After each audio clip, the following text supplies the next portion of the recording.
Hello students, कैसे हैं सब बेटा। हमारा जो फंडामेंटल्स ऑफ इंश्योरेंस है बेटा, उसका हम नॉन लाइफ इंश्योरेंस है जो वो टॉपिक कवर कर रहे थे, उसकी टाइप्स हम कवर कर रहे हैं। फर्स्ट जो हमने कवर किया है वो है फायर इंश्योरेंस। सेकंड जो टॉपिक आज हम स्टार्ट करने जा रहे हैं वो आपका है मैराइन इंश्योरेंस, समुद्री इंश्योरेंस जिसको हम बोलते हैं। तो मैराइन इंश्योरेंस जैसे हमने क्लास में भी डिस्कस किया था कि सबसे ओल्डेस्ट फॉर्म है इंश्योरेंस की। तो क्योंकि जो हमारा ट्रेड था वो फॉरेन ट्रेड जो भी था वो थ्रू सी रूट्स होता था, तो इसलिए जो शिप और कार्गो जाते थे तो बिजनेसमैन है जो वो अपने रिस्क को, सेफ अराइवल ऑफ गुड्स के लिए, रिस्क को कवर करने के लिए जो इंश्योरेंस पॉलिसी है वो शुरू की गई, ताकि सिंकिंग ऑफ शिप हो गया, बर्निंग ऑफ शिप हो गया, दो क्लैप्स हो गया, आपस में एक्सीडेंट हो गया शिप्स का, तो बहुत सारा नुकसान है जो उससे होता था। तो सबसे पहले जो मैराइन इंश्योरेंस है वो एग्जिस्टेंस में आया। तो मैराइन इंश्योरेंस की डेफिनेशन दे रखी हैं कुछ। Marine insurance is a contract whereby one, Arnold की डेफिनेशन करवा रही हूँ मैं। Marine insurance is a contract whereby one party for an agreed consideration, तो हमें पता है कंसिडरेशन हर एक में होगी, for agreed consideration undertakes to indemnify the other against loss arising from the certain perils and sea risks to which a shipment and the other interest in a marine adventure may be exposed during a certain voyage or a certain time। तो कहता है कि marine insurance एक contract है जिसमें एक party agreed करती है कि एक पर्टिकुलर कंसिडरेशन के बदले में अंडरटेक करती है कि मैं इंडेमनीफाई करूंगी इस दूसरी पार्टी को अगर सर्टन कुछ नुकसान हो जाता है कारणों से जो सी से रिलेटेड रिस्क है, शिपमेंट से रिलेटेड रिस्क हैं, तो उस जो भी वो उसका जाएगा जहाज किसी भी रूट पे, तो उसका कवर है जो सर्टन टाइम पीरियड के लिए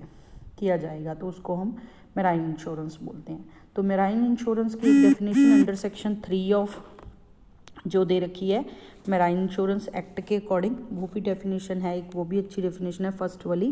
that is a contract of marine insurance is a contract whereby the insurer undertakes to indemnify the insured. तो इंश्योरेंस कंपनी अंडरटेक करती है लाइबिलिटी कि मैं इंडेमनीफाई करूंगी इंश्योर्ड को in a manner and to the extent thereby agreed, जो उन्होंने agreed किया है आपस में, अगेंस्ट मैराइन लॉसेज, जो मैराइन से रिलेटेड लॉसेज हो सकते हैं, like it to say the losses identical to marine adventures. तो मैराइन से रिलेटेड जो भी नुकसान उसको हो सकते हैं तो उसको इंडेमनीफाई करने की लाइबिलिटी जो है वो अंडरटेक करती है।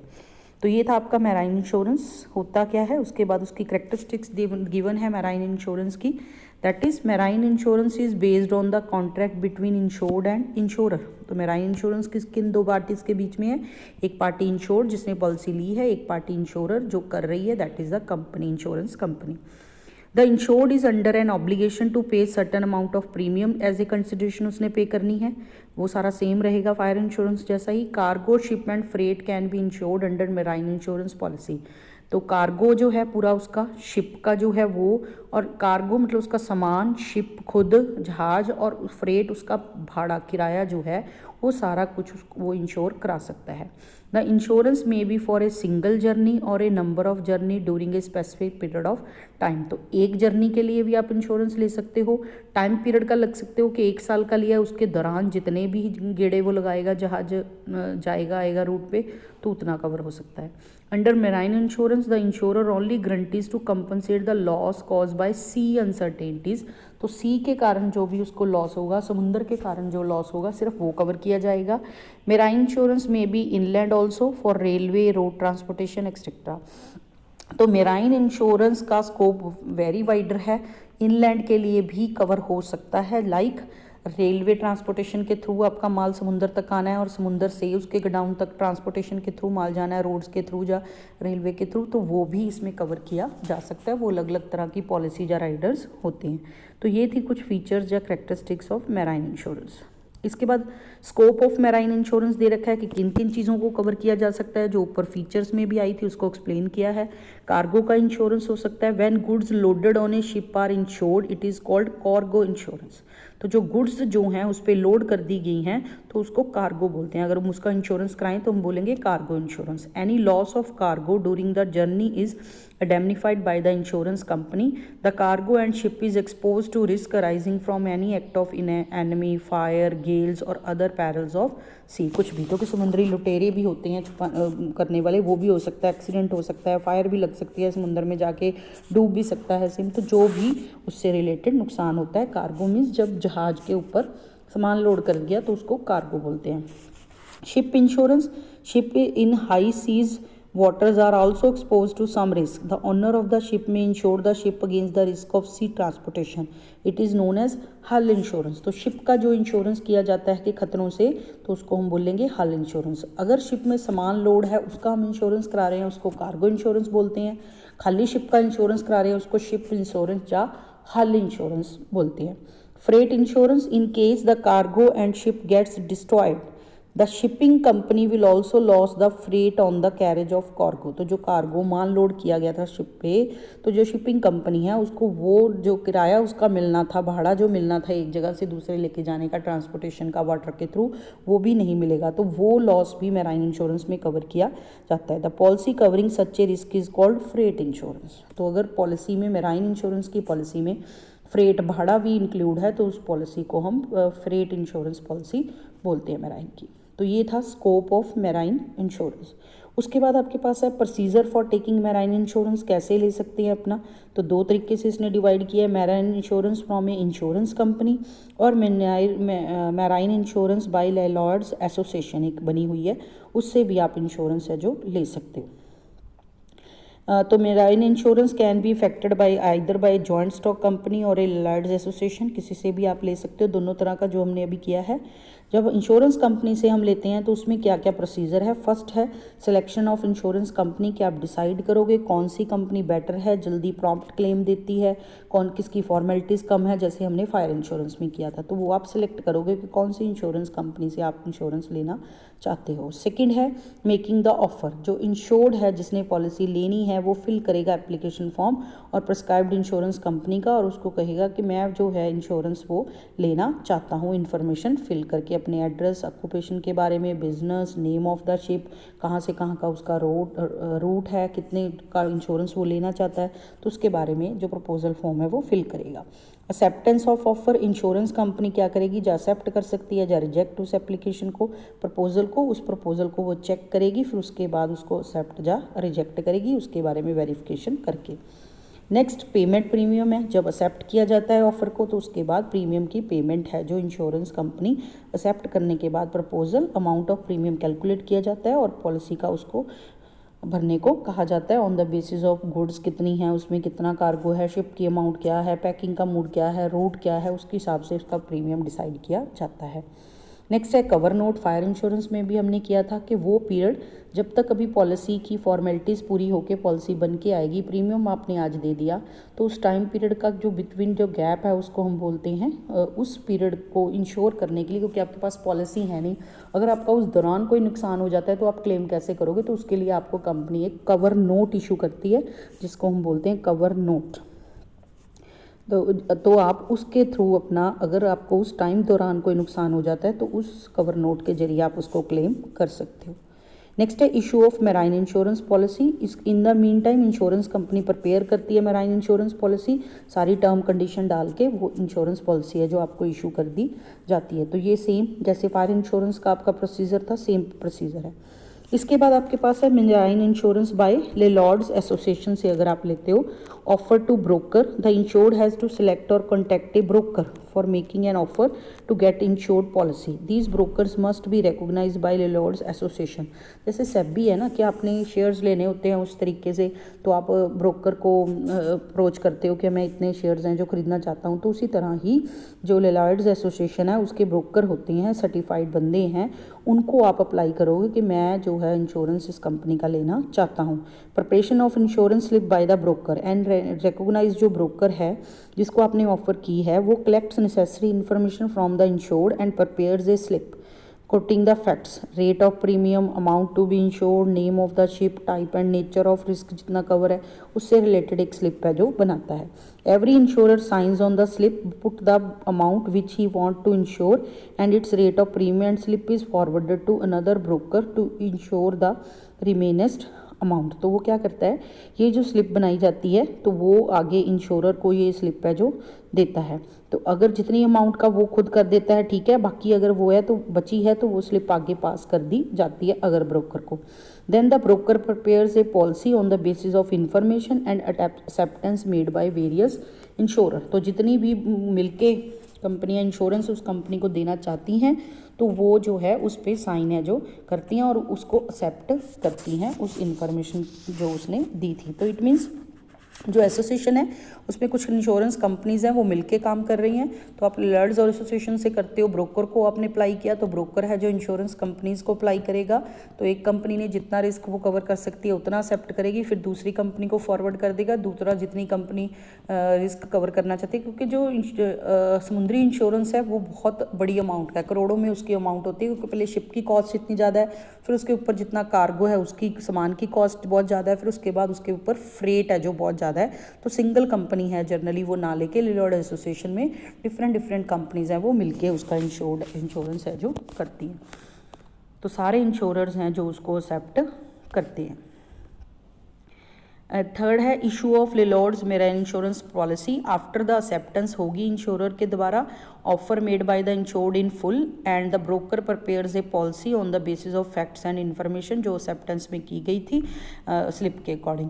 ही gets it signed from the different insurers who have accepted the offer in full और इन पार्ट्स। तो जिसने फुल इंश्योरेंस किया है या जिन्होंने पार्ट में किया है उन सबकी एक्सेप्टेंस जिन्होंने किया उसके साइन है उस पॉलिसी पे कराए जाते हैं। Then he executes, proper stamp है जो उस पर लगती है, स्टैंप ड्यूटी वगैरह चार्ज की जाती है एंड द पॉलिसी है जो इंश्योर्ड को फॉरवर्ड कर दी जाती है। तो ये प्रोसीजर है इंश्योरेंस पॉलिसी अगर मैराइन इंश्योरेंस पॉलिसी कोई लेना चाहता है। इसके बाद जो आपका टॉपिक है बेटा वो है types of marine insurance policies. जैसे हमने फायर इंश्योरेंस की टाइप्स की थी कि पॉलिसीज़ अलग अलग तरह की वैल्यू पॉलिसी हो सकती है, कॉम्प्रिहेंसिव पॉलिसी हो सकती है, उसी तरीके मैराइन की अलग अलग टाइप्स की पॉलिसीज़ हो सकती हैं। फर्स्ट आपके पास है वॉयस पॉलिसीज़। तो this policies issue to cover a particular voyage from one port to another and from one place to another. तो वॉयस पॉलिसीज़ क्या की जाती हैं, जब एक पोर्ट से लेके दूसरे पोर्ट तक के लिए the policy is issue to cover a particular voyage from one port to another and from one place to another. तो एक बंदरगाह से लेके, पोर्ट मतलब बंदरगाह, एक बंदरगाह से लेके दूसरे बंदरगाह जहाँ शिप रुकते हैं और आके और जहाँ पे सामान उतरता है तो वहाँ तक का जो है कवर किया जाता है। The policy mentions the port of departure जहाँ से जहाज जाना है and the port of destination जहाँ पे जहाज पहुँचना है, between which the risk are underwritten और उसके बीच में जितने रिस्क हैं वो उसकी गारंटी ली जाती है, अंडर राइटिंग की जाती है। The policies use mostly in case of cargo insurance के केस में की जाती है। Goods remain covered even when the ship halts eight intermediate ports. तो जो इंश्योरेंस है वो कार्गो का भी होगा कवर, अगर बीच में कभी वो रुकता भी है तो वो भी उसमें कवर किया जाएगा, इंटरमीडिएट बीच में जो भी स्टेशंस आएंगे। The liability of the insurer continues during landing and reshipping of the cargo. तो बीच में कहीं मान लो कि जहाज है जो डूबने लगा, जा कोई प्रॉब्लम आ गई है तो उसको इंटरमीडिएट कोई बीच में जो बंदरगाह के आ गया, जैसे कि एक जगह से दूसरी जगह जा रहा है, बीच में कोई प्रॉब्लम आ गई तो किसी बंदरगाह पे उस पर रुकना पड़ गया, वहाँ पे उसको अनलोड करना पड़ गया, वो शिप है जो उसकी रीशिपिंग करनी पड़ी, दोबारा से उसको माल उसमें भरना पड़ा, तो वो सारी लायबिलिटीज़ भी हैं जो उसमें कवर की जाएंगी। The risk at the port of departure and the port of destination may also be covered by including suitable clause in the policy. This policy is not suitable for hull और ship insurance as a ship generally does not operate over a particular route only. तो ये जो voice policy है वो basic policy है, एक particular root के लिए जब आपका उसी रूट पे बार बार जहाज जा रहा है, और दूसरा ये जो है आपकी कार्गो इंश्योरेंस के लिए है, अगर आपने शिप का अकेला या हल इंश्योरेंस कराना है तो उसके लिए वॉइस पॉलिसी नहीं है। सेकंड आपके पास इसमें जो पॉइंट आता है वो ये है कि आप बहुत सारी क्लॉजेज हैं उनको आप इसके साथ ऐड कर सकते हो किसी भी इंश्योरेंस पॉलिसी के साथ जो आपने मैराइन के लिए है कि मैं ये चीज़ साथ में कवर करना चाहता हूँ, यानी उसका एक्स्ट्रा प्रीमियम है जो चार्ज कर लिया जाता है। Second type of marine insurance policy है time policies. Under this policy the subject matter is insured for a definite period of time that like 6 AM of 1st January 2020. The policy is generally taken from 1 year. It may be taken even for less than 1 year भी हो सकती है, लेकिन generally 1 year की ली जाती है. Policy is commonly more used for ship insurance than the cargo insurance. तो ये टाइम पॉलिसी जो है जनरली वो शिप इंश्योरेंस के लिए ली जाती है, कार्गो के लिए नहीं. द टाइम पॉलिसी में be taken in case of goods and other movable vessels के लिए भी हो सकती है, लेकिन जनरली ये हल इंश्योरेंस के लिए या शिप इंश्योरेंस के लिए पॉलिसी ली जाती है. एक पर्टिकुलर टाइम पीरियड में जितनी बार भी जहाज आएगा या जाएगा उसका रिस्क है उसमें कवर किया जाएगा. जनरली 1 ईयर का होता है maximum.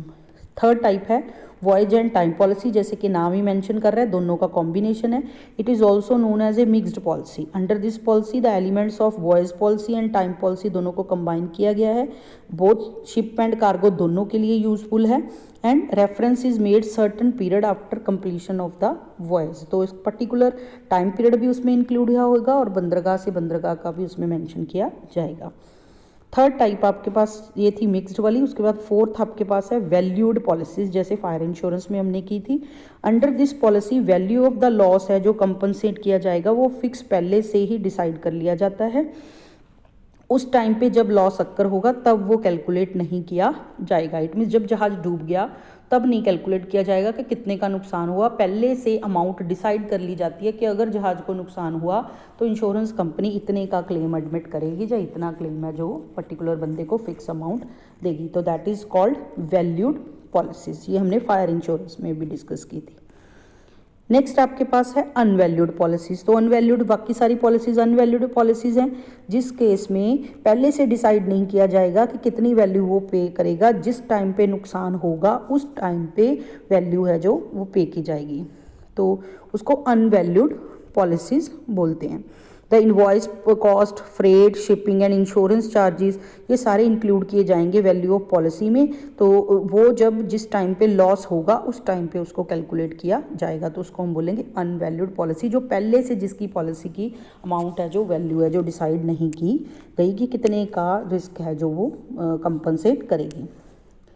Sixth type of insurance policy of marine is floating policies. ये भी हमने फायर इंश्योरेंस में कवर की थी. This policy describe the general terms and leaves the amount of each shipment and other particulars to the dispatch of shipment. तो वो कहता है कि डिपेंड करता है टर्म्स पे, एंड जब भी नया शिपमेंट आएगा उस पर डाउन अपलोड होगा, डिस्पैच होगा माल, तब डिसाइड किया जाएगा अमाउंट.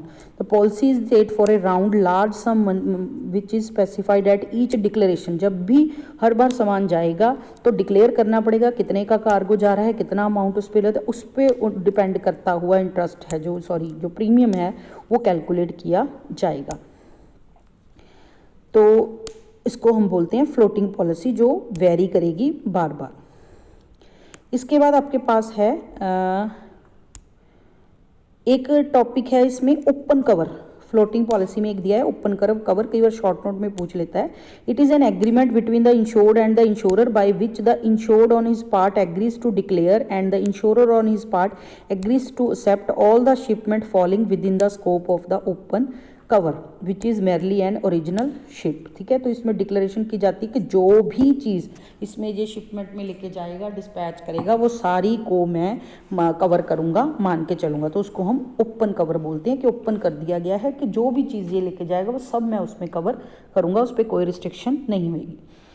नेक्स्ट पॉलिसी जो है वो है blanket policies. The policy is taken to cover losses within the particular time and place. दोनों को कवर किया गया है. The policy is taken for a certain amount and premium is paid on the whole of the beginning of the policy and readjusted at the end of the policy according to the actual amount of risk के according adjust की जाती है. तो blanket policy जो है actual coverage of risk is less than the total amount of insurance. The premium related to the ex amount is return to the insurer. तो वो कहता है शुरू में पहले पे कर देता है, उसके बाद एंड में दोबारा इवेल्युएशन की जाती है, उसका अमाउंट एक्चुअल रिस्क कितना हुआ था उस बेसिस के उत्ते जितना प्रीमियम उसने हाई कवर किया है उतना प्रीमियम जो एक्सेस बनता है वो रिफंड कर दिया जाता है इंश्योर्ड को. On the other hand if the amount of shipment are greater than the insured sum, additional premium है जो उसको चार्ज कर लिया जाता है. और शिपमेंट उसने ज़्यादा की है, इंश्योरेंस प्रीमियम उसने कम पे किया था, अकॉर्डिंगली जितनी अमाउंट पे किया था तो फिर उससे और चार्ज कर ली जाती है, तो उसको हम ब्लैंकेट पॉलिसी बोलते हैं। Named policies. Under this policy, the name of the ship and the amount of insured cargo are mentioned. These policies are specific policies इनको बोलते हैं, जिसमें name of the ship भी आपको mention करना पड़ता है। मान लो एक कंपनी के 4 शिप हैं, तो कभी कोई शिप रूट पे जा रहा है, कभी कोई जा रहा है, तो उसके सारे शिप जो कवर किए गए हैं उसमें हर पर्टिकुलर शिप का उसको नाम है जो मेंशन करना पड़ेगा, तो उसको हम बोलते हैं नेम्ड पॉलिसी।